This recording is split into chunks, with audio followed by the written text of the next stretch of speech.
င်းကဘာရဲ့ခြေရာများချသွေးနဲ့ရေးတဲ့ရာဇဝင်ကရာဇပလလင်ထက်ကအရှင်သခင်သက်ဦးစပိုင်ဆိုတဲ့ပုံရင်ထားသွားထက်ကရောင်ပြန်ဟန်သမိုင်းလိုင်းလုံးတွေရိုက်ခတ်အမိန်တော်တခွန်းဟာကံကြမ္မာ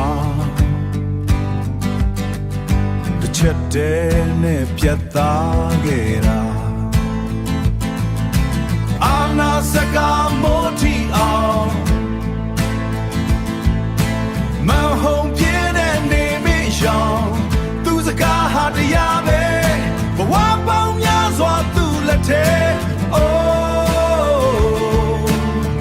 သက်ဦးစံပိုင်းဟိုရင်တိတ်ဆိတ်ချင်းရဲ့အနဲ့ဆိုင်ဆုံးမှာသူစကားဟာတရားမလားခံရထဲဝါတဲ့ဟန်ပန်တွေနဲ့ရောနာဒီကိုတရဘူးရဲ့အလေးကိုသိနိုင်ပါမလားခံရထဲဝါတဲ့ဟန်ပန်တွေနဲ့ရာစုနှစ်တွေကိုသူစိုးမိုးခဲ့ရာစုနှစ်တွေကိုသူစိုးမိုးခဲ့အာနာစကားမိုးထီအောင်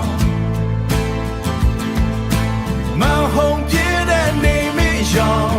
သူစကားဟာတရားပဲဘဝပေါင်းများစွာသူ့လက်ထဲအိုးသက်ဦးစံပိုင်းဟိုရင်